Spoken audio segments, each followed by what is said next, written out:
हम देखते हैं प्रोफेसर जोसेफ फाइटर को, जो अपनी मर्सिडीज में बैठा होता है और एक पिक्चर को देख रहा होता है।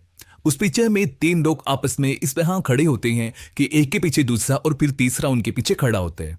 फिर देखते ही देखते वहां पर एक ट्रक आकर रुकता है। ट्रक का ड्राइवर जंगल की तरफ टॉयलेट के लिए जा रहा होता है। इस पर प्रोफेसर जोसेफ अपनी बंदूक तान कर निशाना बनाता है। इसके बाद हम दो लड़कियों को देखते हैं, जिनमें एक का नाम जेनी और दूसरी का नैन्सी होता है। वो दोनों अमेरिका से बिलोंग करती हैं, लेकिन आउटिंग के लिए जर्मनी आई होती हैं। उन्होंने पार्टी सेलिब्रेट करने एक क्लब में जाना था और जिस जगह पर उन्होंने जाना था उसकी एग्जैक्ट लोकेशन लेंस से कॉल पर ले रही थी। वैसे तो वो दोनों ट्रैवलिंग करती रहती थी, लेकिन जर्मनी के बारे में उन्हें कुछ खास अंदाजा नहीं था। वो दोनों एक रेंटेड कार लेती हैं और पार्टी वाली जगह की लोकेशन के लिए रात को चल पड़ती है। उन्हें पार्टी की एग्जैक्ट जगह पता नहीं थी। वो दोनों जंगल से गुजरती हुई काफी दूर निकल आती हैं और अपना रास्ता भटक चुकी होती हैं। वो दोनों प्रॉब्लम में फंस जाती हैं तब जब जेमी गाड़ी का यू टर्न लेती है और उनकी गाड़ी का टायर पंचर हो जाता है। वो कार पेयरिंग वालों को कॉल करते हैं, लेकिन वो जंगल होता है, इसलिए उनकी मोबाइल पर सिग्नल नहीं आ रही होती और वो किसी ऐसे मेन रोड पर फंस जाती हैं जिसकी आसपास कोई आबादी नहीं होती सिवाय जंगल की। फिर वो डिसाइड करती हैं कि हमें कार में ही रहना चाहिए और उस रोड से गुजरने वालों से मदद मांगनी चाहिए। फिर कुछ देर बाद वहां से एक कार गुजरती है। वो दोनों उससे मदद मांगती है। उस कार में एक बूढ़ा शख्स बैठा होता है। वो उन दोनों को अकेला देखकर अजीबोगरीब इशारे करता है, जिससे कि वो काफी डर जाती हैं और कार को अंदर से लॉक कर देती है। फिर वो कार चली जाती है। फिर वो एक घर को ढूंढ रही होती है जहां से कॉल करके वो अपनी मदद के लिए किसी को बुला सके। रात भी काफी हो जाती है और वो दोनों जंगल की तरफ चल पड़ती हैं। फिर उन्हें एक घर से लाइट आती हुई नजर आती है। वो उस घर की तरफ चल पड़ती हैं। फिर अचानक वहां पर तेज बारिश होना शुरू हो जाती है और वो दोनों उस घर तक पहुंचने तक काफी भीग जाती हैं। फिर वो उस दरवाजे पर नॉक करती हैं और अंदर से प्रोफेसर जोसेफ निकल कर आता है। वो दोनों अपनी प्रॉब्लम के बारे में जोसेफ को बताती है और उसे कहती है कि वो इमरजेंसी कार रिपेयरिंग वालों को कॉल करे। वो दोनों अकेली होती हैं, इसलिए प्रोफेसर उनको अंदर बुला लेता है। प्रोफेसर के घर में अजीबोगरीब पेंटिंग थी जिनको वो गोले गौर से देख रही थी और वो सारी पेंटिंग काफी डिस्टर्बिंग थी। वे प्रोफेसर उनसे पूछता है कि क्या तुम ट्रैवलर हो, जिस पर वो कहती हैं कि हम न्यूयॉर्क की रहने वाली हैं और जर्मनी यहाँ पर घूमने आई है। वो लड़कियां फिर से प्रोफेसर को कार सर्विस वाले को फोन करने का बोलती हैं, जिस पर वो कोई तवज्जो नहीं देता और उस बात को इग्नोर कर देता है। वे एक सवाल करता है कि क्या तुम दोनों आपस में रियलिटीज हो। वो कहते हैं नहीं, हम रिलेटिव नहीं है लेकिन फ्रेंड्स हैं। फिर वो वहां से उठता है और किचन में पानी लेने जाता है और साथ ही वो एक कॉल भी कर रहा होता है, जिनसे ओलैनी को लगता है कि वो कार सर्विस वालों को फोन कर रहा है। फिर वो उस पानी में ड्रग मिला देता है जिसको लेंसी सारा पी जाती है, लेकिन जेनी से रूबिलास नीचे गिर जाता है। ये देखकर प्रोफेसर उनके साथ काफी बुरा बर्ताव करता है, पर पानी को साफ करने के लिए टॉवल लेने बेसमेंट में जाता है। बेसमेंट में जाकर वो एक इंजेक्शन को भरता है और दूसरी तरफ लेंसी को बेहोशी वाली कैफियत हो रही थी क्योंकि ड्रग अपना असर दिखा रहा था, लेकिन जेनी को उसका असर नहीं होता और जेनी फिर प्रोफेसर को कॉल करने को बोलती है, लेकिन वो उसे इनकार कर देता है और वो फौरन वही इंजेक्शन जेनी की गर्दन में लगा देता है, जिससे वो फौरन बेहोश हो जाती है। फिर प्रोफेसर अपना ब्रेकफास्ट ले रहा होता है और जेनी और लिंसी को होश आता है और वो खुद को प्रोफेसर की लैब में पाती है कि वो बेड से बंधी हुई है। उन दोनों के अलावा वहां पर एक आदमी होता है, उसे भी बांधा होता है और वो वही ट्रक ड्राइवर होता है। फिर प्रोफेसर जोसेफ वहां पर आता है और ट्रक ड्राइवर को कहता है कि तुम मैच नहीं होते, वो तुम्हारा मरने का टाइम आ चुका है। और फिर फौरन एक पॉइजनस इंजेक्शन उसकी वेन्स में इंजेक्ट करता है और वो देखते ही देखते तड़प तड़प कर मर जाता है। फिर उसके बाद वो ड्राइवर की लाश को अपने गार्डन में दफन कर देता है। फिर हम देखते हैं प्रोफेसर अपनी बेहोशी वाली मेडिसिन से एक आदमी को बेहोश कर लाता है जिसका ताल्लुक जापान से होता है और उसे जेनी और लिंसी के साथ पड़ा हुआ एक बेड होता है उस पर लेटा देता है। उन दोनों को होश आता है और वो दोनों चिल्लाने लगती हैं क्योंकि वो नहीं जानती थी कब प्रोफेसर उनके साथ क्या करती। वो उनकी कंफ्यूजन दूर करते हुए सामने आ जाता है और खुद को इंट्रोड्यूस करवाता है कि वो प्रोफेसर जोसेफ, जो कि एक रिटायर्ड सर्जन है। वो एक मैड डॉक्टर था। इसका बड़ा अजीबोगरीब प्रोफेशन जानदार चीजों को आपस में जोड़ना था। अभी कुछ ही हिस्सा पहले उसने 3 डॉग्स को आपस में ऑपरेशन के जरिए एक दूसरे के पीछे जोड़ दिया था और वो पागल प्रोफेसर वही ऑपरेशन जेनी, लिंसी और उस जापानीज आदमी पर भी करने वाला था, क्योंकि उन तीनों के स्किन टिश्यूज आपस में मैच होते थे। फिर वो उन तीनों को ऑपरेशन के बारे में बता रहा होता है। वो कहता है कि सबसे पहले वो उनकी नी की लिगामेंट्स को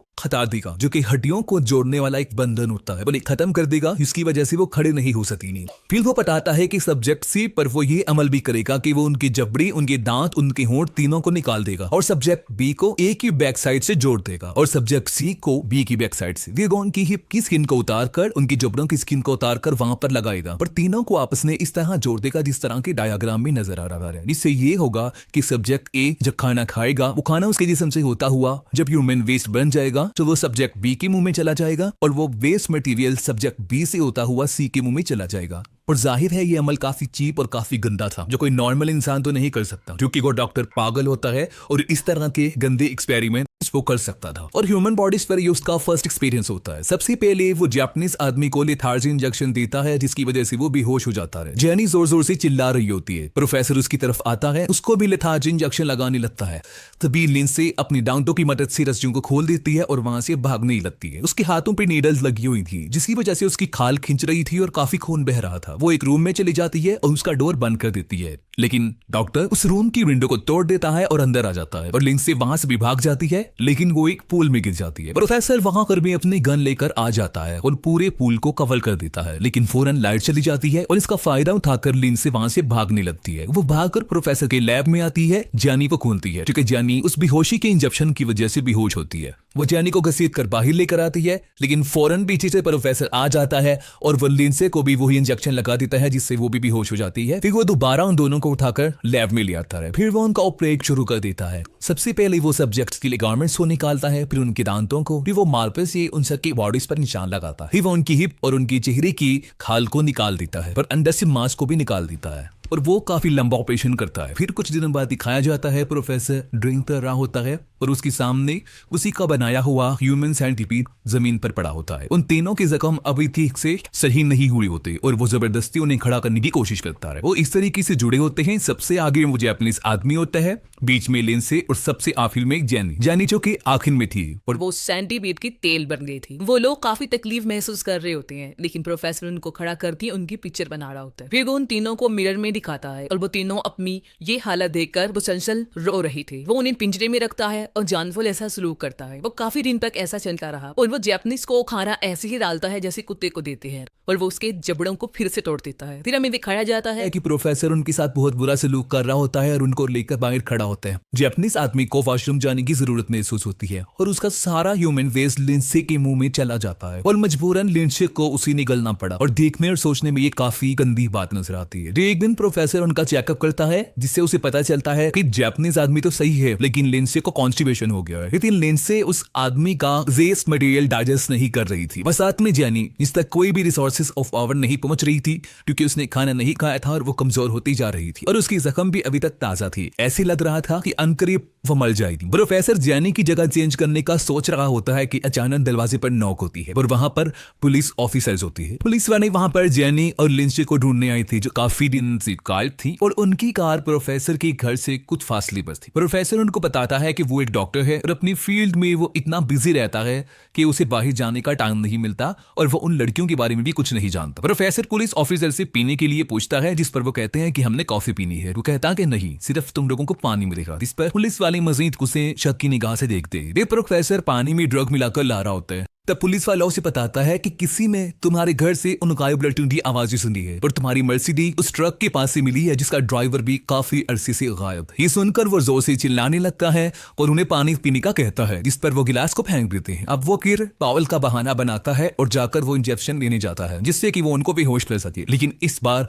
वो उन पुलिस वालों के सामने एक्सपोज हो जाता है और अपनी सफाई में वो कहता है कि आप लोग किसी को भी बगैर किसी वजह के परेशान नहीं कर सकते और बगैर किसी वारंट के तुम मेरे ऊपर इल्जाम नहीं लगा सकते। जिस पर वो लोग अपना वारंट लेने चले जाते हैं। प्रोफेसर अपने लैब में आता है और उसे उसका ह्यूमन सेंटीपाइड वहां पर दिखाई नहीं देता, क्योंकि वो तीनों छुप जाते हैं और एक सर्जिकल नाइफ को उसके पेट में मार देते हैं, जिससे वो नीचे गिर जाता है। जापानीज आदमी प्रोफेसर की गले पर काटता है और उसका मांस उसके मुंह में आ जाता है। फिर वो तीनों ऊपर जाने की कोशिश करते हैं, क्योंकि वो ऑपरेटेड थी, कमजोरी थी, इसी वजह से वो ऊपर नहीं जा सकती। उनकी स्टिचिंग वाले एरिया से ब्लीडिंग बहुत ज्यादा हो रही होती है। वो सीढ़ियों पर ऊपर चढ़ ही जाते हैं कि प्रोफेसर उनके पीछे आ जाता है और सीढ़ियों पर उनका गिरा हुआ खून चाटना शुरू हो जाता है। फिर वो जापानीज शीशा तोड़ देता है और वो डॉक्टर वहां पर भी पहुंच जाता है। वो जापानीज टूटी हुई कांच से अपना गला काट देता है और मौके पर ही उसकी मौत हो जाती है। दिखने में वो पुलिस ऑफिसर्स भी वहां पर पहुंच जाते हैं, लेकिन उन्हें कोई नजर नहीं आता। फिर उसकी लैब में जाते हैं, वहां पर भी कोई मौजूद नहीं होता और उनमें से उस पुलिस ऑफिसर को उस मेडिसिन का नशा होना शुरू होता है, वो ड्रग जो उसने उसे पानी में मिलाकर दिया था। और दूसरे ऑफिसर को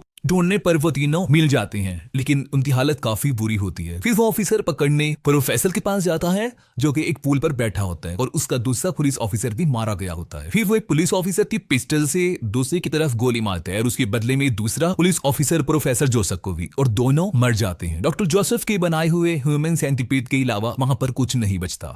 ये एक मैड डॉक्टर का घटिया सा एक्सपेरिमेंट था और मूवी एंड हो